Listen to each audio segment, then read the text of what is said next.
innovation landscape of our country? What are some big numbers that are exciting you? Shraddha, first of all, I would like to thank you for inviting me to this fireside chat. You know, the pandemic has really changed the world in ways which we are still trying to fathom. But what is more unprecedented is the rate at which technology has evolved and the rapid pace at which India has adopted technology and the consequent digital revolution that is sweeping India. And I truly feel that we are living in what is possibly one of the most exciting periods of development that we have seen. And crisis is the mother of invention, and it gives us much pride and joy to see India's digital evolution during this period.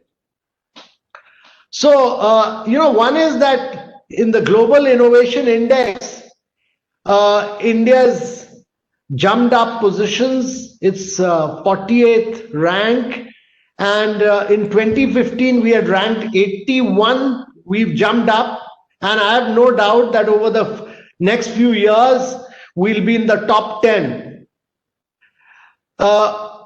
Just a few days back we launched our India Innovation Index, and I'm very delighted that Karnataka has topped this India Innovation Index. There's huge competition among states, and every state must become innovative. That's important. And the third is that we undoubtedly have one of the most vibrant innovation ecosystems in the world. From having a handful of tech companies to dozens and thousands of innovative new ventures, Indian startup ecosystem, since we started Startup India, has grown immensely in the past few years and exponentially between 2015 till now. More than 55,000 startups have been launched till date, with over 60 billion in funding being raised in the last 5 years alone. With 34 unicorns and 52 sunicorns racing to become unicorns by 2022, we will disrupt the world as the second largest ecosystem in the world. The total number of tech startups has also grown enormously to about close to 9,300. And we are very, very confident that during the COVID itself, the tech ecosystem in India, the technology companies have attracted over 40 billion during this period. And this is massive and speaks volume about the potential of India, particularly when it comes to technology. Yeah.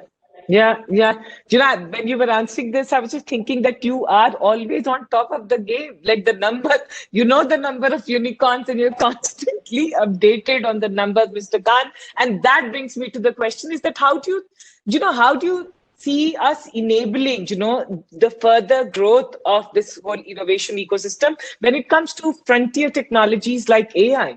What needs to be done? So, in frontier technology, the key is about availability of data and talent, and that will actually power AI and tech development. And we are the largest consumer of data in the world. We have close to 700 million internet users. Our data costs are the lowest, almost 1/20th the cost of data compared to USA and 1/10 the cost of data in UK. Our app downloads are more than the app usage of USA and China put together. 500 million plus Indians are now using smartphones. India is the world's highest data usage per smartphone at an average of 9.8 GB per month. And the number will nearly double by 2024. And thanks to this, India is not only a data-rich country today, but it is increasingly becoming a country where a sizable percentage of its citizens are tech-savvy. Yeah. And availability of data is the key factor powering the development and advancement of artificial intelligence. And secondly, India houses some of the world's most premium institutions such as the IITs and triple IITs and boasts of robust digital infrastructure and millions of newly minted STEM graduates every year. And as a data-rich country with the requisite human capital, India is well positioned to become a global leader in AI solutions and a global hub for talent. So, we have more than 900 AI startups that have received funding, and these numbers are only going to increase. India has a large youth population that is skilled and eager to adopt AI. And no wonder our country is ranked second on the Stanford Artificial Intelligence Vibrancy Index. We have the talent and the mindset for innovation, and now we have the data ecosystem, which is the crux to build AI products. And with strategic development of R&D and democratization of AI compute infrastructure, this is very important. Democratization of the AI computing infrastructure. India can become the #1 destination for AI solutions and products, and it can fulfill its potential of adding $957 billion to India's economy by 2035 through artificial intelligence. That's significant. And to that, Mr. Kant, I want to ask, what is government of India's approach in terms of harnessing AI and bringing it to, the 1.3 billion people that we have? So, Shraddha, I think it's important that government to understand that the government, through its Digital India initiatives, has been leveraging technology for driving reforms. And this is the crux, to improve the lives of citizens through initiatives such as Aadhaar and Jam Trinity. We brought in, you've seen the huge phenomenal growth in Unified Payment Interface, whose transactions in 4-year time is more than MasterCard, and in the next 3 years will be more than Visa. You've seen the digitization of goods and services tax, you've seen the government e-marketplace, and you've seen the PM JY, that is Ayushman Bharat, where we are totally, we built up the world's biggest health insurance scheme, which is totally digital, paperless, cashless. You can move from Tamil Nadu to Bihar, you can carry your insurance. 500 million means more than the population of USA and Europe put together. That's the size and scale. Yeah. In addition, there are flagship programs such as the Atal Innovation Mission, Startup India, which directly support startups and the innovation ecosystem. And Atal Innovation Mission is seeding the innovation mindset from an early age through interventions such as Atal Tinkering Labs. So it's created about 5,000 tinkering labs in schools. Young children who are going through, 3D printing, Internet of Things, artificial intelligence from class 6 onwards. Yeah. And then there are other programs such as the Atal Incubation Centers, Challenges, and community centers. Secondly, we have a very robust connectivity infrastructure, the state-of-the-art digital infrastructure, connectivity infrastructure, which is driving this change, and a PM's clarion call of laying down optical fibers in every village over a 1,000-day time frame will. That commitment will take the digital revolution to India's 600,000 plus villages, which is most crucial for the economic and digital transformation of the country. Yeah. Mr. Kant, how can the startups and the private sector work with the government? What are some of the ways you think that they can work with the government to create impact? It's important that the strengths of the private sector is in its ability to be creative. And it's very, very important that we collaborate with the private sector, because the private sector of India has always demonstrated great initiative in pushing the envelope with respect to innovation. And the government's strength has been its reach. The Yeah. two, when leveraged together, the innovative spirit of the private sector and the government's ability to provide the reach, both need to be leveraged together. We can create an unprecedented opportunity to facilitate greater impact on the ground. The pandemic facilitated innovative models of collaboration. We worked on, Prime Minister wanted us to use technology to leapfrog in the post-COVID era. And therefore, we worked on technology common approach. And this technology commons approach is probably one of the most unique modes of engagement that the government has ever explored, and it can be a game changer in terms of scaling innovation. So with the mandate from the PM to explore the role of technology and to identify solutions and implement projects, we've taken various initiatives with the participation of top technology leaders and some of the world-class pilots which have emerged out of this exercise. We've worked on a state-of-art technology platform to provide livelihood access for blue and gray collar workers. We worked on an open source telemedicine platform that provides continuum of services. We worked on digitizing India's supply chain, enabling seamless and efficient logistics using data and technology.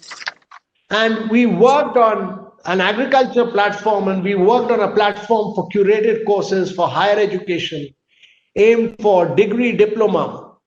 And this is almost like creating a virtual online university. And we worked on a low-risk lending platform, product for lower middle income class that leverages direct benefit transfer income for underwriting. And we worked on an instant, cost-effective and completely digital solution to enable KYC using UPI as an interoperable infrastructure layer. And data lies at the core of these initiatives. So these technology common products they are all through open architecture, modular design. They'll be portable to any hosting environment. Transparency, security, and ease of access are the key principles of product design, and all data will be secured onshore in India. So we believe in private-public partnership, and we'll take these existing initiatives forward, and we will drive these products, scaling it. So while the development will be private sector, we'll scale it pan-India. And last question to you, Mr. Kant. What would you tell all the startups and private sector, people in the AI space who are building solutions? What would you tell them? How should they think? What are some of the shifts that they need to think about if they have to play in the global arena? Because AI is a technology which the world over everyone is looking at. So Shraddha, Indian entrepreneurs across sectors have been able to develop solutions not just for Indians living in Tier 1 cities, but for the farmers, the small and marginal shop owners, the handicraft workers, the people living in Tier 3, Tier 4 cities and villages. And being able to reach out to our 1.3 billion citizens for creating meaningful impact. Yeah. So while the startups and tech companies have been successful at innovating and addressing problems on ground, I feel that one of the key things we need to do is to shift from a single problem to a platform approach. And that will be the key shift that needs to happen. And it is encouraging to note that companies like Ola, Oyo, Freshworks, Postman, Indian, and other SaaS-based unicorn startups have been increasing their global presence. And this signifies that the required shift to the platform approach has already commenced in India. And the government is working hard to streamline processes and systems to create an enabling environment for the private sector. And we will work with the private sector. We are committed to working with young entrepreneurs, with the private sector, to benefit the lives of 1.3 billion and take India forward. And if we are finding solutions for our challenges of India, we will be finding solutions for the next 5 to 6 billion people of the world. Because, the Western world, Silicon Valley may be very innovative, but it has no challenges. All the, it is innovating for driverless cars, which are irrelevant for the world, to my mind. Whereas India is a diverse country in terms of its geography, people, languages, challenges from agriculture to health to improving learning outcomes. And this makes India, or look at even nutrition, and this makes India the perfect test bed for not only developing AI and other tech products for India, but the diversity allows for solutions to account for the diverse conditions in other countries as well.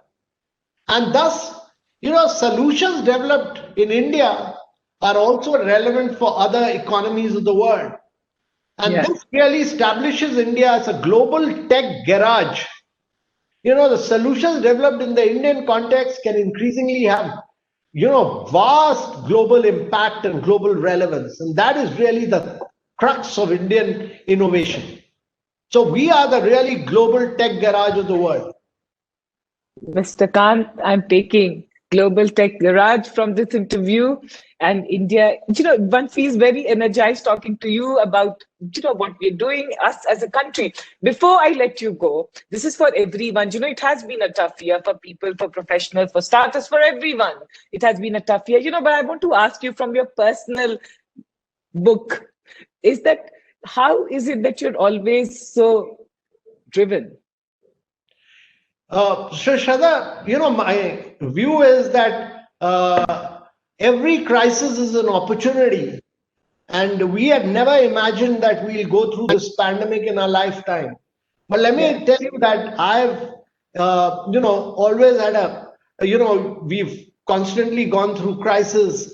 But the important thing is to keep your chin up, to keep your morale high, and to keep working and inspiring everyone else around you, so that this is also the period of the biggest digital adoption. This is the period of the biggest technological disruption, and this is also the period of ensuring that India technologically leapfrogs the rest of the world. Because we quite often in India get into the sunset areas of industry. It's very important that we get into sunrise areas of growth.